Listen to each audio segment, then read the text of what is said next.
as the video title suggests, let's make a game engine in Rust. Why?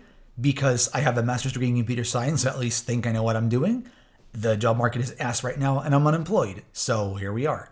And I talk really fast because I've had a little bit too much caffeine and used the playback button, okay? I've done too many takes.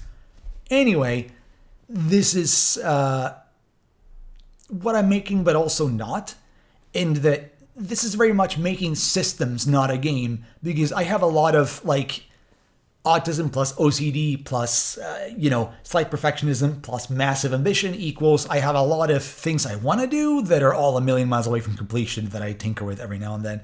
So this is trying to get something like actually moving forward, though I am tinkering with other stuff too.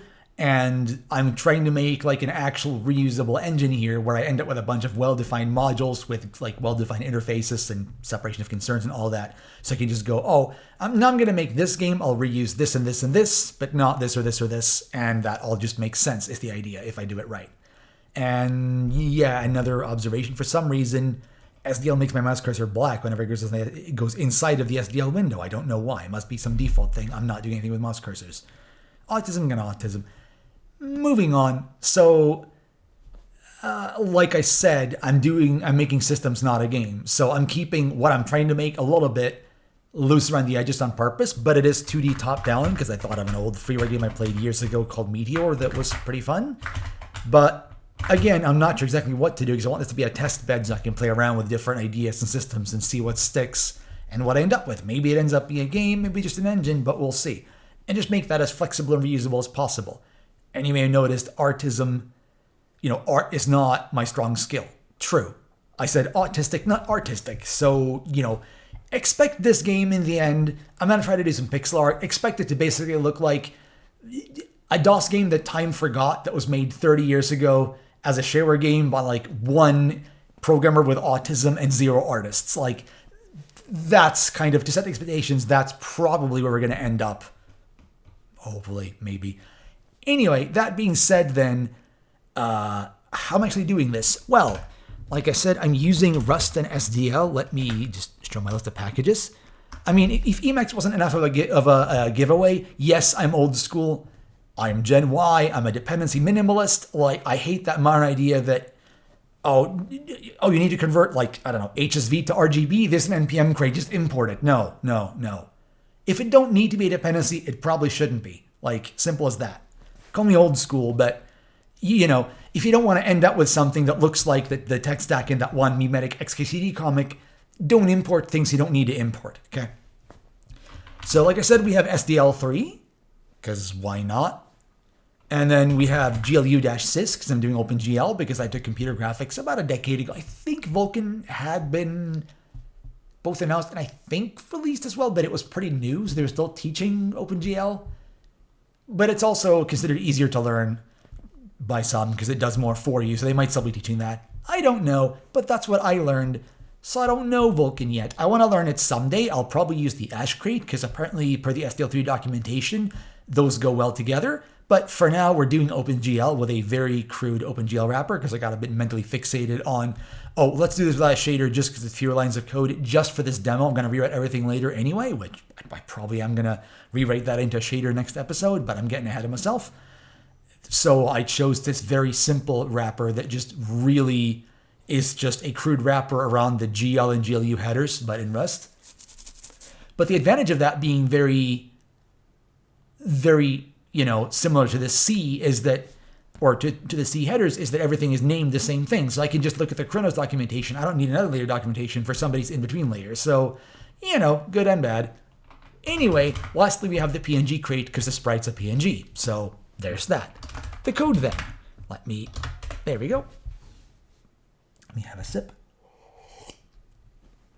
So we initialize SDL, the video, and the window with a hard-coded size because we don't have an options menu yet, and a canvas, and decode the PNG. And if you're wondering why this is next frame, the crate does a PNG. So you ask for next frame instead of, say, decode image. But we only have one frame, so we don't have to worry about that for now. My throat is going. I've done too many takes. Anyway, this brings us to the graphics. We have to enable the GL Texture 2D capability, because if you don't do that, it doesn't work. We then declare our texture, which is a 2D texture. We're not doing mapping, so the map level is 0. This is the format we want OpenGL to use. NVIDIA RAM, I mean, which it's an 8-bit per channel PNG with an alpha channel, so RGBA 8 makes sense. This is just Rust bureaucracy. Basically, this just means that we convert this. It's an unsigned value, but it's assigned parameters. We have to explicitly attempt that conversion and then explicitly error if it's not successful when we're compiling for debug. I think when we compile release, that compiles to nothing. Anyway, we then have a width and a height from the PNG crate, again, unsigned. This there is called border. All the documentation says is this value must be 0. So yeah, we then have to tell OpenGL what the data type is we're giving it, which it's RGBA, and each 8-bit per channel means each value is an unsigned byte, and then we have to give it the actual pointer to the buffer with the decoded image in it. And the reason you have to tell it what data type it is that's just a pointer. It doesn't know what's at the end of that. So this thing looks really messy, but kind of isn't. We have some texture filtering. Let's not get into the nitty-gritty of that because you can't tell that it's there because the sprite is drawn at its exact actual size, so you can't tell anyway. Alpha blending is on, but you can't tell. I just wanted to test the alpha channel. If you change the background color, it works, but the sprite has a black background and the background is black, so you can't actually tell right now. Just wanted to make sure alpha channels work. They do. That's fine. Then we get to the 3D. I can hear my throat drying up. Maybe I'll have a sip. All right. So basically this enables backface calling, which, to really simplify things, well, 3D graphics are about drawing lots of triangles, basically. 30 years ago and today, that's fundamentally how it works. That's what GPUs do. And, well, these triangular faces, if you're drawing, let's say, a cube, I'm not going to get into the weeds of exactly which kinds of meshes this applies to, but imagine a cube for simplicity. You're going to have some faces, some triangles that are pointing toward the screen, or toward the camera, if you will. Those are front faces. And then you're going to have some pointing away from it. Those are back faces. And you can't actually see those back faces for certain meshes. But again, let's not get into the weeds. But for a cube, you can't. And obviously the fastest way to draw those faces you can't see is to just not draw them. That's what backface culling does. The way it determines that, without getting too technical, is it looks at the order of the vertices that it's drawing on screen, which means you need to get that order, what is called the triangle winding order, correct, or things disappear when they shouldn't and vice versa. So I switch that on to make sure I get that right from the word go, just so if I later do move things into 3D, it still makes sense, just to be sure to get that right. Then we get to the matrices. So we're going to run right into another example here. So you have these three matrices, basically. They're called model, view, and projection. They're applied in that order. You can think of them as three transforms. And I'm doing this from memory, so if I get something right, correct me in the comments, right? But anyway, imagine you're making a simple little dungeon puzzle. You've got a room, and then you've got a switch, and then you've got a rock you have to push onto that switch, and then a door that opens when you do so, right? You've got those four separate models that you've made, right? You know, the room, the switch, the rock, and the door, right? In their own coordinate spaces because you made them separately in Blender or whatever it is you're using, right? So again, they apply in that order: model, then view, then projection. What the model matrices do, if I remember all of this correctly anyway, is they position those objects into a world space where you define that, okay, the room is here, and then the switch is over there on the floor, the rock is over there on the floor, and the door is in its frame in the wall or whatever, right? That gives you what I think is called view space, but don't quote me on that. No, it's not. It's world space, I think. Anyway, that world space then gets converted to view space by the view matrix, because what that does is, by definition in OpenGL, the camera sits at the origin at 0, 0, 0 and points along the z-axis. So you have to move and rotate the world so that the point you want the camera to be ends up at the origin, and the direction you want it to point ends up being the z-axis. That's what the view matrix does. That gets you into what I think is actually called view space, correctly this time. And then you apply the projection matrix. That's what goes from that to those XYZ points to XY points on the screen, and applies the perspective divide, which is what makes things further away look smaller, because that's how perspective works, you know, on a camera or in real life. And that also means that, you know, the further away something is, the further it can go to the side and still be in shot. And basically what that all leads to is this illustration, one moment, not that one yet, that one, where Okay, this is called the viewing frustum, which is a fancy term for a pyramid with its top chopped off, because you have a near and a far plane for technical reasons, which we're not going to get into the weeds of that. But you then have these slopey sides. That's because, again, the further away from the camera you are, the further you can be to this side and still be within shot, right? And that depends on the field of view, which in a real camera is to do with properties of the lens. In 3D, it's just, you set the FOV when you generate the matrix. That dictates how slopey this frustum is, basically, which dictates, how far to the side you can see. I'm sure you've played with an FOV slider in a game at some point, right? That's what that does, basically. And so that's the viewing frustum then. But what if we don't do a perspective divide? So the viewing frustum is just a straight block. The edges are straight and don't taper. Well, then you get orthographic projection,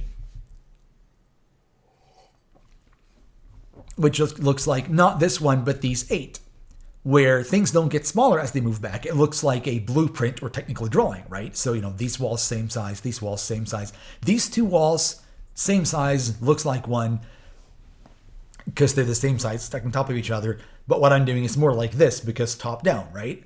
Where basically I can draw the idea is I can draw multiple layers. I can draw, say, a floor layer, a wall layer, maybe another floor because multi-floor building, or whatever, right? Effectively kind of in 3D, but they just stack in old school 2D because I'm not doing any perspective transform. And then I can switch that to perspective transform and it pops that into 3D and I can play around with that. If I do it right, which is what I'm trying to do, hence this orthographic projection matrix here, which just has horizontal, vertical, and then near far edges, basically on the 3 axes.